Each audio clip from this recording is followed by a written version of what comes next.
Hey, so I wanted to talk a little bit about my daughter's experience with Dupixent, how her eczema was so bad. It got to the point where the bed sheets were stained with blood. I first thought they were actually from maybe me and my period, but I realized it was from the cuts on her skin from her eczema and her being unable to take a shower because it was so painful for her, the water stinging the cuts on her skin. And also how this experience with eczema has led me to understand more about my skin and why products like the Banish Retinol Serum has helped me so much. My daughter started Dupixent, which is a shot that she gets every month for her eczema. So my daughter Indy is 5 years old, and I want to tell you about this journey I've had because it was kind of traumatic, honestly, the whole experience. Because you guys know how I've suffered with my skin and all of my feelings about my skin, feelings about appearance, blah, blah, blah. And to see my own child who is so young, like 4 or 5 years old, go through something like that. But eczema, I think, is different from acne in that it affected her daily ability to live her life, meaning she couldn't get a good night of sleep because she was itching so much, scratching so much.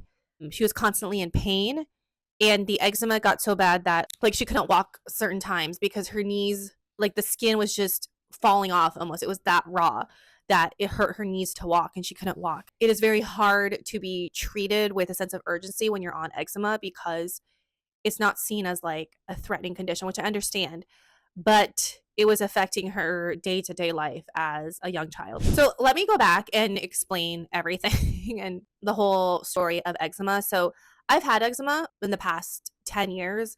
So during the time I started Banish, about 3 or 4 years into it, so about 10 years ago, I developed eczema, and it was around my arms, my knees, and now it's actually on my eye. And I actually have it on my eye right now. It's pretty bad, but I'm using makeup to cover it up. So for eczema, in that sense, I developed the product like the fighter gel, right? Which really helped my eczema. It really calmed it down, made the itchiness. It was tolerable. And then after having Indy in 2020, I feel like my eczema has gotten a lot better after pregnancy. And it's actually interesting because pregnancy does change like certain parts of like your chemical composition and your hormones and certain inflammatories in your body. So after pregnancy, my eczema kind of went away.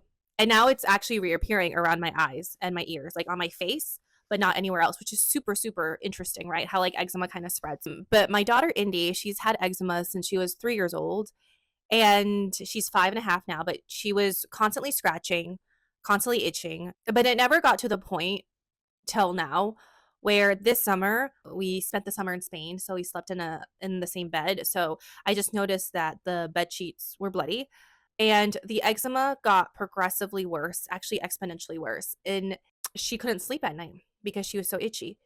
She couldn't sleep at night, and taking a shower, she would scream her head off, and the steroid creams were no longer working for her. So I thought it was something about being in Spain and maybe she's allergic to something there. So there she was on prednisone 3 times in Spain. And every single time she was on prednisone, the eczema calmed down. And it was like the only thing that worked for her, right? Because her eczema was beyond repair from all the steroid creams, topical, protopics, all of those kind of medications. But then when she would stop the prednisone, it would just come flare right back up.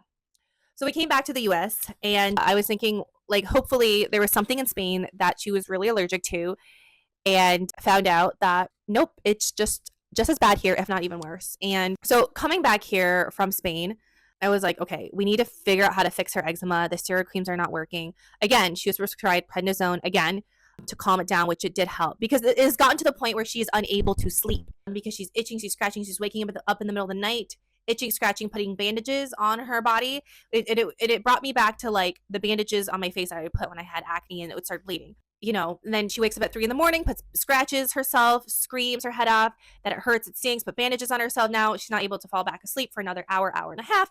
We're late for school. The prednisone causes her to have like emotional outbursts, which she's having issues at school. I mean, it was just this really, really nasty cycle that I don't think people understand. Like when you are that itchy all the time, think about how much of a biatch you have to be. Like the pain of itchiness is worse than like actual pain. Okay. So she was like that for a long time.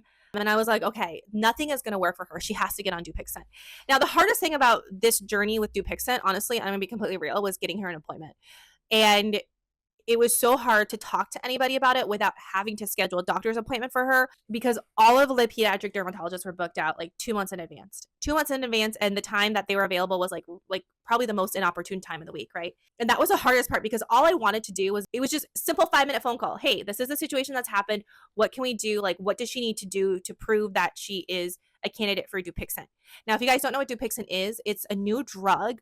And I'm so grateful for advances in medicines and all this stuff because, like, I don't know where she would be without it, but it's basically a new drug and it suppresses the part of the skin barrier that overreacts to irritants in the environment or to dry skin or all that stuff. So, the big thing I've learned about eczema, and it has allowed me to understand why my skin sucks. Like, you guys, my skin sucks, okay? And unfortunately, I pass it on to my daughter because people who need to go on Dupixent or people who have eczema, it is not just dry skin. It is a genetic defect in like the skin composition where the skin barrier is faulty. So it causes a lot of overreactions to external factors or just to whatever, and it itches. Okay, so the skin barrier is faulty. And that is why people get eczema. And that is a genetic defect. It is not because of the soaps you're using. It's not because of the lotions you're using. So I wanted her to go on Dupixent, but it took like 2 months to get just an appointment.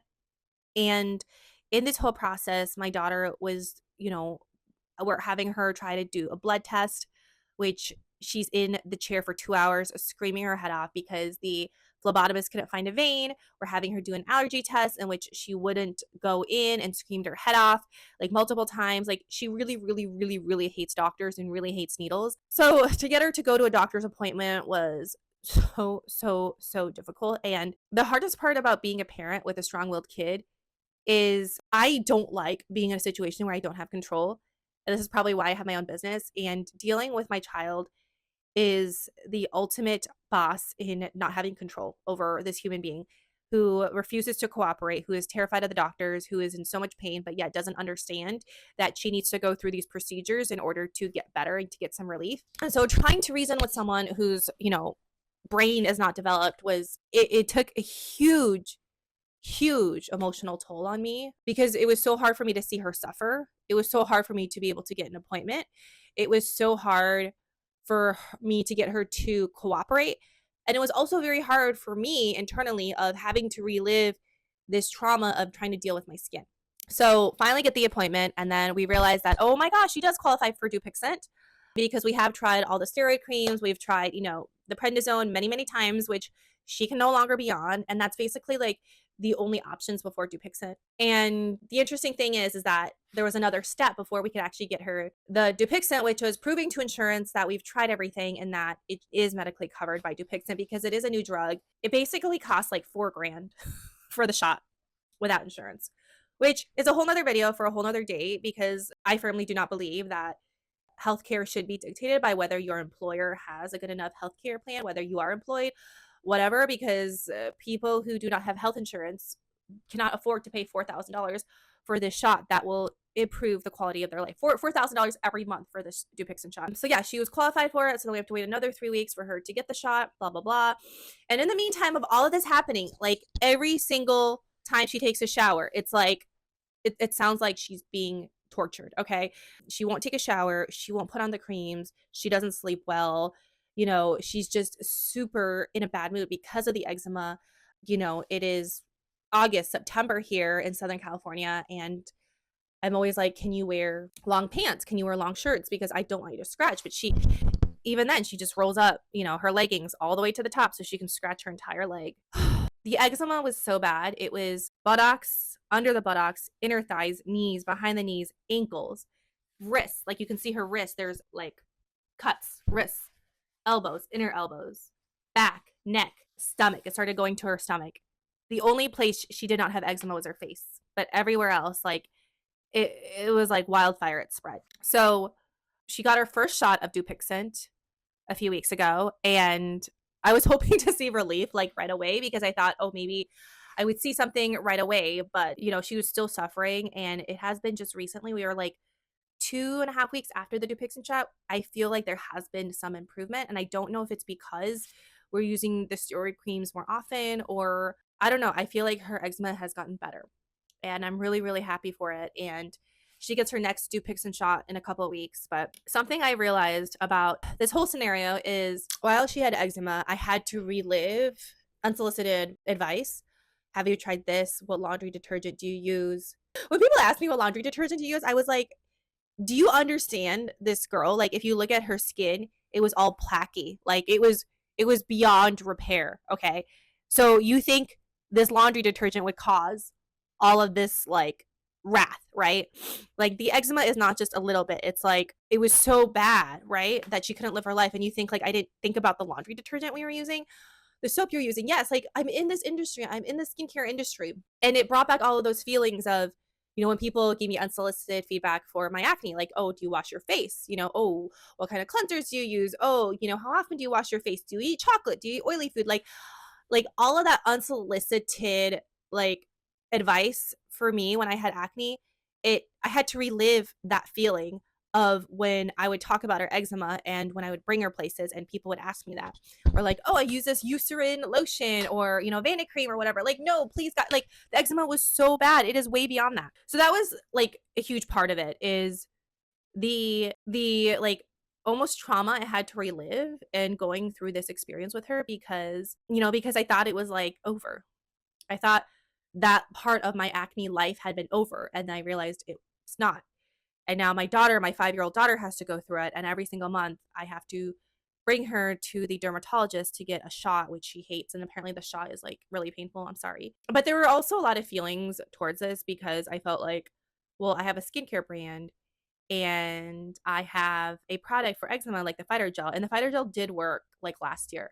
And it did work for me and my eczema, but for hers, it is so far beyond that. And I just felt like a failure because I felt like I'm in the skincare industry and I cannot solve my daughter's eczema problem. But something I do have to remind myself and do have to keep telling myself and telling everyone else is that a lot of how your skin is, like so much of it is genetic. Like I would even say 95%, 90% is genetic, right? And even though I have a skincare line, like if you have bad skin or if you have like this kind of skin, no product is going to help you. Just like my daughter, no product was going to help her. So what Dupixent does is there's a protein in the skin barrier. So basically her skin barrier does not barrierate. It does not do its function, the skin barrier.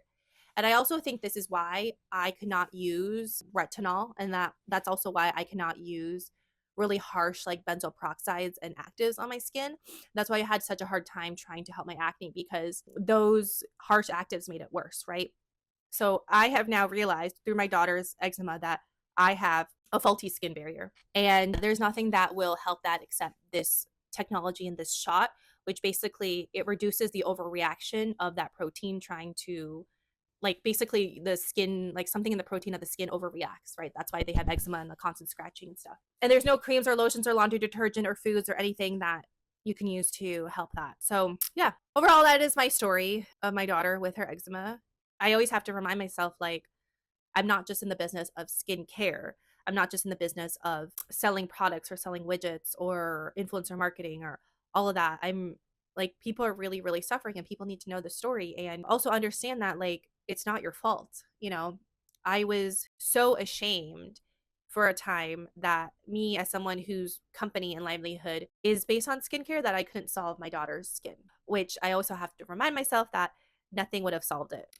And if you are suffering with your skin, also understand that it's also not your fault. It's also not because of what you're using or all this stuff. It is literally something, that you have no control over, and just reminding myself that. But yeah, her eczema is getting a little better.